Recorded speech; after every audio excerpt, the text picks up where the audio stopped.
If you've been following the comedy scene here in New Mexico, you've probably heard of the name Tripp Stelnicki.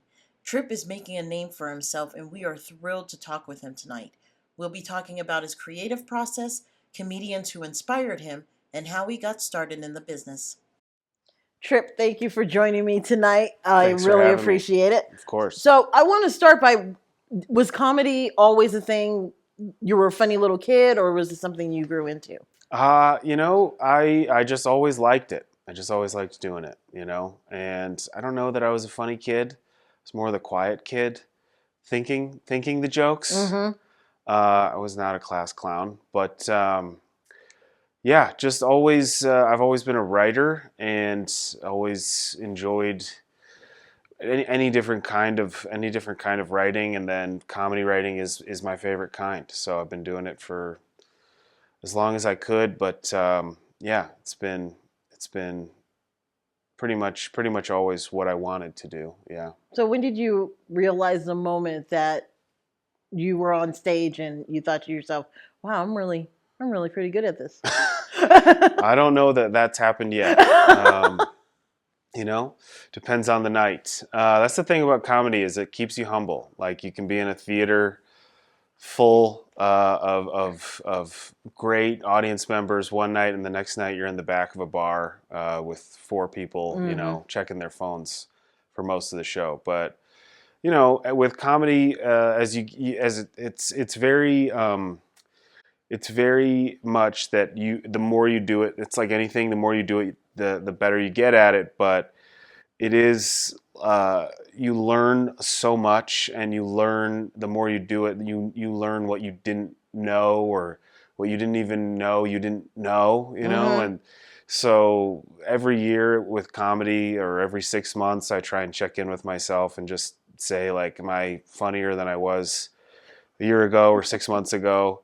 And just try and keep on a trajectory of still having fun with it and trying to get better. Because there isn't really ever a moment where you sit down and you go like, yeah, I've made it. Yeah. There's no making it. There's no path necessarily. It's just trying, for me at least, it's just trying to get better at it. So what I know everybody has a different process when it comes to creating their jokes. What is the process for you? Boy, that's a good question. I don't know. I don't know. I have no idea. Sometimes they just appear fully formed out of the clouds.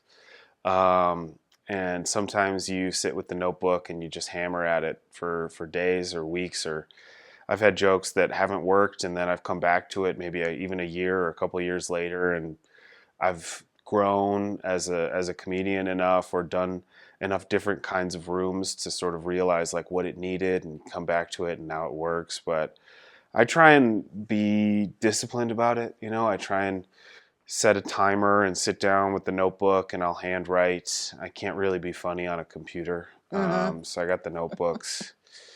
Um, and yeah, you just got to work. For me, sometimes I can be writing stuff for an hour, just garbage, just pure, horrific, unfunny nonsense, just utterly useless. And then after an hour of doing that, I'll come up with something good, So sometimes it feels Mm. like you got to like be doing the work and be in that space mentally so you can purge all the trash, and then maybe you get to something good. But sometimes you'll be on stage and something will occur to you that I've never said the joke this way, and it worked better, and so I just wrote it out that way, sort of in the moment. Have you ever turned to? I mean, I feel every comedian seems to have their inspiration of when they started, of who they look Sure. to be. Did you ever have that one? I don't know if there was just one. I loved Lewis Black back when I was in maybe junior high, even back when YouTube was new. Mm-hmm. And I remember I found one of his videos on YouTube, and one of his old specials that had been like copied from VHS. It was a little grainy on the sides, and just thinking like, this is like a magic trick. Like, how is he doing this? So I loved him at first, and then there've been a million different comedians over the years, people that I have some of whom I've gotten to meet, even at this stage. Just that's always amazing. But you know, people like John Mulaney, who I'm also from Uh, Chicago. I like him a lot. Michelle Wolf is an amazing writer. There's Louis C.K. is a great comedian, and some other things too. And there's just I could go on. I could forget a half a dozen for every half a dozen I name. well, being from Chicago and coming here, what is it like being a comedian here in New Mexico?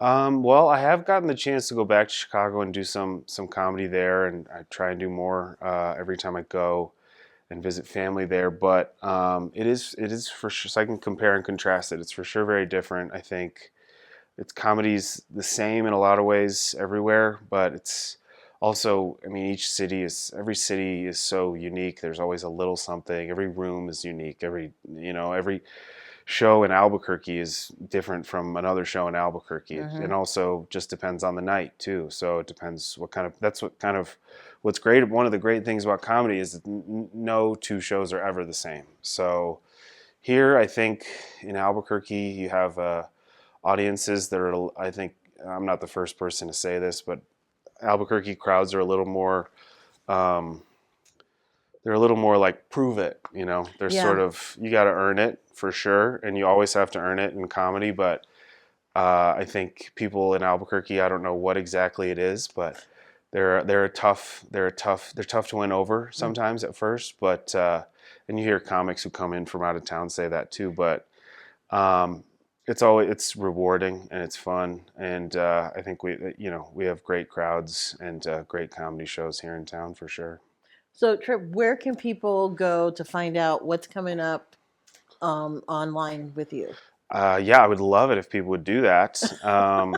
Follow me on any social media. It's usually just my first name and last name, Tripp Stelnicki, and I have links there, and I'll post about upcoming shows. I'm all over town and traveling as much as I can, but you can keep up with everything there. All right, wonderful. Well, Tripp, thank you again for coming in tonight and talking with me, and I look forward to your upcoming gigs. It was great. Thanks for having me. Absolutely. We'll be back.